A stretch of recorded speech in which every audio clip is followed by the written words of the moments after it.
Jeda internasional kali ini dinilai sangat bermanfaat bagi Inter Milan, terutama bagi gelandang senior Henrikh Mkhitaryan. Menurut Corriere dello Sport, pemain berusia 36 tahun itu akan memanfaatkan masa istirahat ini untuk memulihkan kondisi fisik guna menghadapi sisa musim yang menuntut. Dengan absennya Piotr Zielinski karena cedera, peran Mkhitaryan diprediksi akan semakin vital.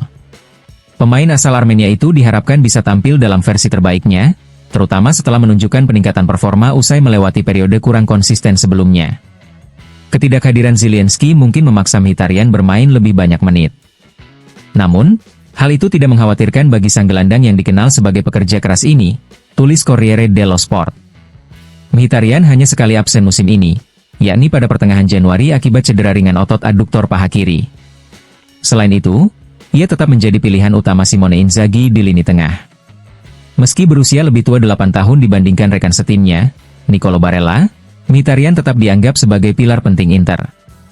Inzaghi menilai pengalaman dan kualitas teknisnya sangat diperlukan dalam mengatur permainan nerazzurri.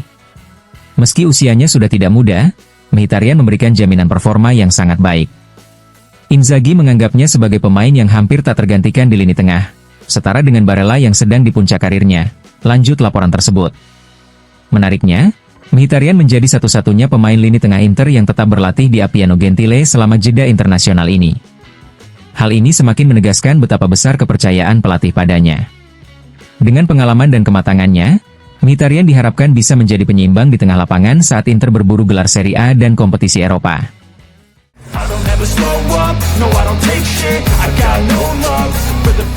Lega Serie A akan memperkenalkan pendekatan revolusioner dalam penggunaan teknologi Video Assistant Referee, VAR, pada semifinal dan final Coppa Italia musim ini.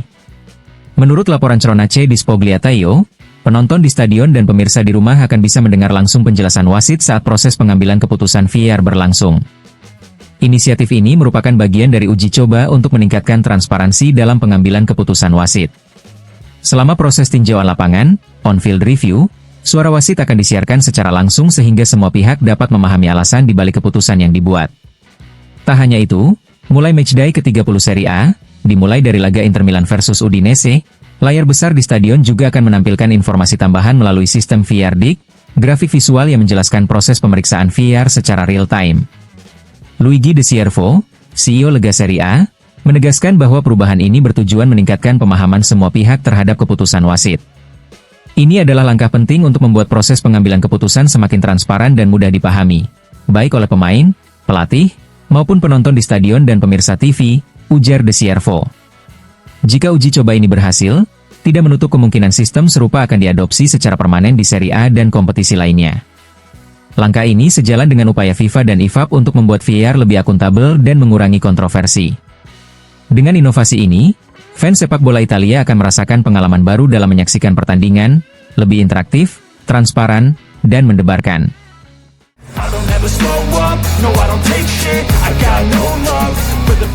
Berkas model 45, tanpa dugaan tindak pidana, yang dibuka oleh Kejaksaan Milan tidak menghentikan proses untuk Stadion San Siro baru. Menurut La Repubblica, penyelidik sedang meninjau nilai estimasi sebesar 197 juta euro, di mana 72,98 juta euro hanya untuk Stadion Meazza saja. Tujuan penyelidikan ini adalah menghilangkan keraguan apakah ini bukan penjualan dengan harga murah yang bisa merugikan keuangan publik. Namun sementara itu, pemerintah kota Milan terus melanjutkan proyek, meyakini bahwa pembukaan berkas ini hanyalah prosedur standar setelah adanya laporan dari pihak-pihak yang menentang proyek stadion baru. Saat ini, tidak hanya oposisi sayap kanan, tetapi juga Partai Hijau dan Komite Meazza yang pada pertengahan Maret mengajukan laporan ke pihak berwenang dan siap melakukannya juga di pengadilan audit. Menurut mantan wali kota Luigi Corbani, penilaian dari kantor pajak, yang diterima begitu saja oleh Palazzo Marino, tidak memperhitungkan beberapa hal mendasar, sehingga menurut kami nilai stadion seharusnya lebih dari 300 juta euro.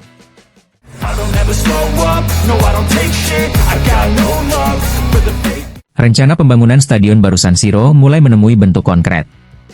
Berdasarkan laporan Tuttosport hari ini, stadion anyar tersebut akan memiliki kapasitas 71.000 penonton, dengan 9.000 diantaranya merupakan kursi premium. Jika kursi-kursi eksklusif itu dipisahkan, maka tersisa 62.000 kursi biasa, angka yang jauh lebih rendah dibandingkan kapasitas stadion Giuseppe Meazza saat ini. Proyek yang ditargetkan selesai pada 2030 ini disebut mencerminkan perubahan paradigma sepak bola modern, di mana aspek bisnis semakin dominan dibandingkan romantisme tradisi. Inter Milan dan AC Milan, dua klub pemilik stadion, disebut harus beradaptasi dengan realitas finansial baru.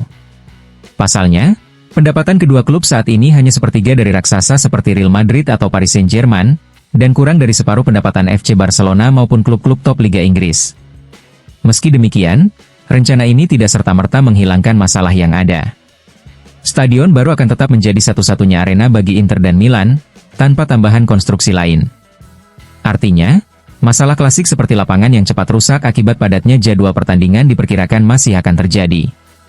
Sejumlah pihak menyayangkan pengurangan kapasitas penonton biasa, yang dinilai bisa mengurangi atmosfer panas khas tifosi Italia. Namun, manajemen kedua klub tampaknya tetap berkomitmen pada pendekatan bisnis untuk mengejar ketertinggalan dari rival-rival Eropa mereka. Ini bukan lagi soal fanatisme, tapi efisiensi finansial. Tanpa pendapatan dari sektor premium, klub-klub Italia akan semakin tertinggal, komentar seorang analis sepak bola. Proyek ini masih menunggu persetujuan akhir dari pemerintah setempat, termasuk kajian dampak lingkungan dan sosial.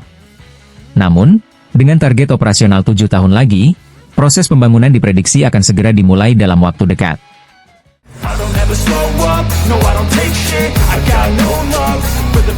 Pelatih Fiorentina, Raffaele Palladino, memberikan pandangannya tentang persaingan sengit di papan atas klasemen Serie A musim ini.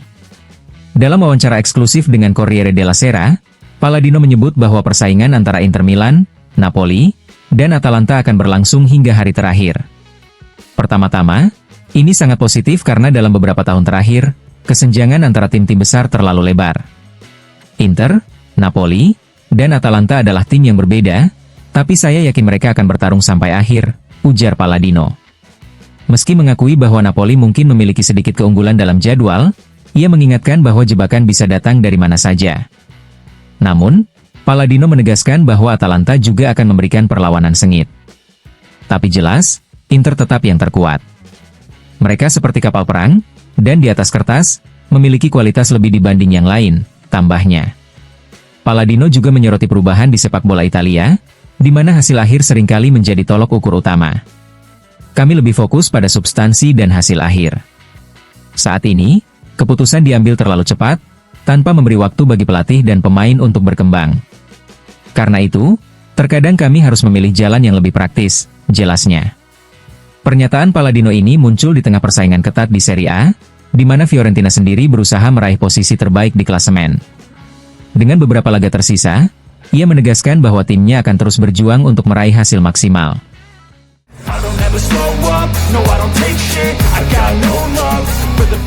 Penyerang Monza, Keita Balde, memberikan pujian tinggi kepada mantan pelatihnya, Simone Inzaghi, yang pernah melatihnya selama bersama Lazio. Dalam wawancara dengan Cronace di Spogliatella, pemain asal Senegal itu mengungkapkan kekagumannya terhadap kemampuan manajerial Inzaghi. Dia orang yang sangat cerdas. Dia tahu apa yang harus dilakukan, bagaimana memperlakukan pemain, serta memahami karakter masing-masing individu. Dia mengerti apa yang dibutuhkan satu pemain dan yang lain, kata Keita Balde. Keita juga menekankan pengalaman luas Inzaghi, baik sebagai pemain maupun pelatih. Dia punya pengalaman besar. Sebagai mantan pemain, dia benar-benar paham sepak bola, bahkan sampai tahu pemain-pemain di Serie C sekalipun, lanjutnya. Menurut Keita, kunci kesuksesan Inzaghi adalah passion-nya terhadap dunia sepak bola. Dia hidup dengan penuh gairah dan mencintai sepak bola. Anda bisa melihat bahwa dia akan melangkah jauh. Senang rasanya kerja kerasnya membuahkan hasil, ujarnya. Tak tanggung-tanggung, Keita Balde bahkan menempatkan Inzaghi sebagai salah satu pelatih terbaik di dunia. Bagi saya, dia adalah salah satu pelatih paling penting, baik di Italia maupun di tingkat internasional. Pujian Keita Balde datang di saat Simone Inzaghi sedang menunjukkan kualitasnya sebagai pelatih Inter Milan. Di bawah asuhannya, Nerazzurri konsisten bersaing di papan atas Serie A dan kompetisi Eropa. Dengan pemahaman mendalam terhadap karakter pemain dan taktik yang matang, Inzaghi terus membuktikan dirinya sebagai salah satu pelatih paling dihormati di Italia.